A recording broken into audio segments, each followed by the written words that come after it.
Hello.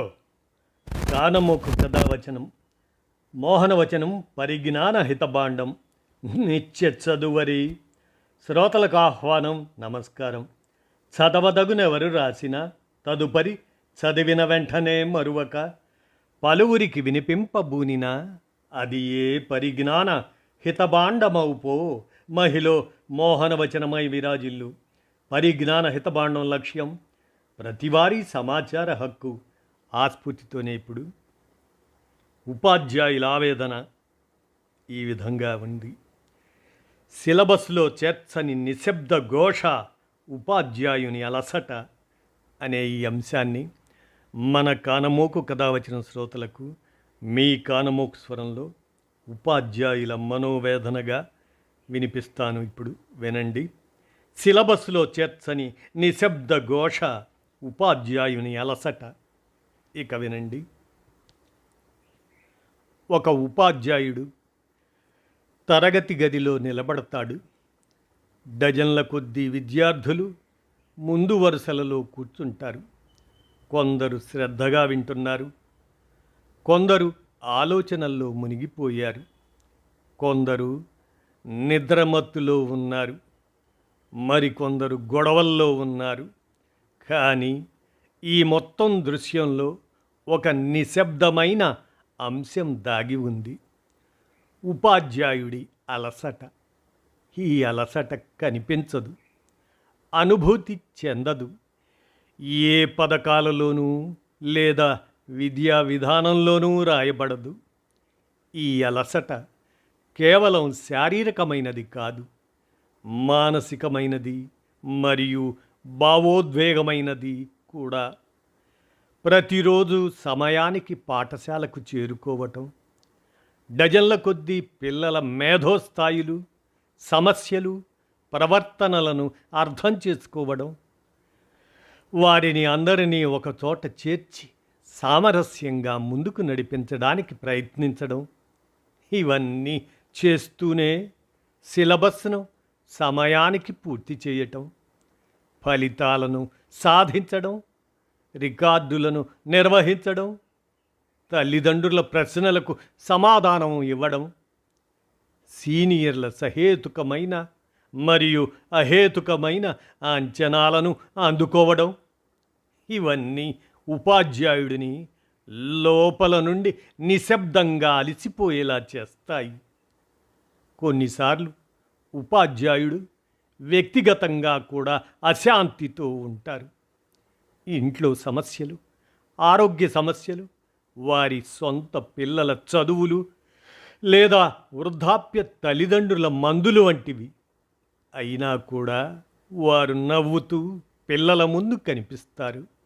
ఎందుకంటే విద్యార్థుల ఆశలు వారి కళ్ళల్లో ప్రతిబింబిస్తాయని వారికి తెలుసు. కానీ ఉదయాన్నే ఒక కప్పు టీ తాగి ఇంటి నుండి బయలుదేరే వ్యక్తి జీతం కోసం మాత్రమే కాదు, ఒక తరాన్ని తీర్చిదిద్దడానికి బయలుదేరుతున్నారని మనలో ఎంతమంది నిజంగా గ్రహిస్తారు? ఉపాధ్యాయుడు బోధిస్తూనే ఉంటాడు, కానీ విద్యార్థుల నుండి ఎలాంటి స్పందన రానప్పుడు కూడా అలసట మొదలవుతుంది. తరగతిలో 40 మంది పిల్లలలో కేవలం 5 మాత్రమే వినడానికి సిద్ధంగా ఉన్నప్పుడు, మీరు సృజనాత్మక కార్యకలాపాలు నిర్వహించాలనుకుంటున్నప్పుడు, వనరులు లేనప్పుడు, మీరు కొత్త ఆలోచనలతో శిక్షణ నుండి ప్రేరణ పొంది తిరిగి వచ్చినప్పుడు, కానీ పాఠశాల వాతావరణం చాలా కఠినంగా ఉండి మీరు క్రొత్తగా ఏమీ ప్రయత్నించడానికి అనుమతించబడనప్పుడు, ఈ రకమైన అలసట భుజాలపై లేదా పాదాలపై మాత్రమే చేరదు. ఇది హృదయాన్ని బరువెక్కిస్తుంది మరియు లోపల ఉన్న అభిరుచిని నెమ్మదిగా హరిస్తుంది. కానీ నిజం ఏమిటంటే ఉపాధ్యాయుడి ఈ అలసట మాట్లాడదు.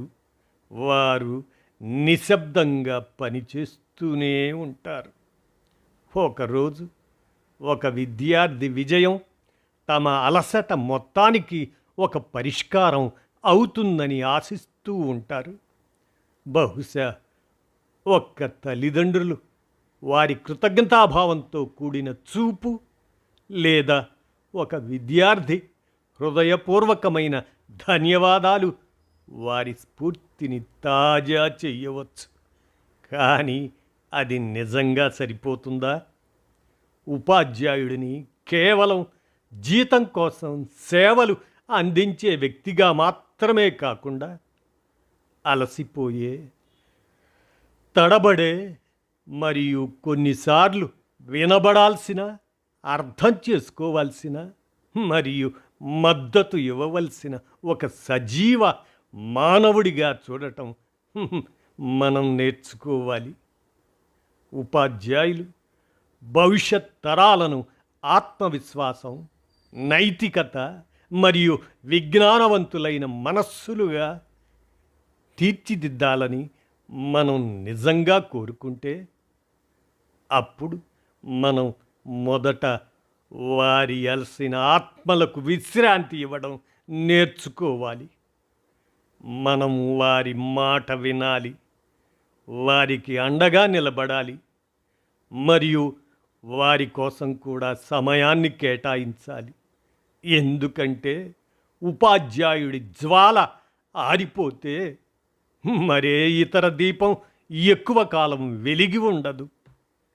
ఈ సామాజిక బాధ్యతను గౌరవించి సమాజం ఆదరించాలి అంటూ ఉపాధ్యాయుల ఆవేదనను మన కానమోకు కథ వచనం శ్రోతలకు సిలబస్సులో చేర్చని నిశ్శబ్ద ఘోష ఉపాధ్యాయుని అలసట అంశంగా మన కానమోకు కథ వచనం శ్రోతలకు సామాజిక అంశంగా వినిపించాను. విన్నారుగా. ధన్యవాదాలు.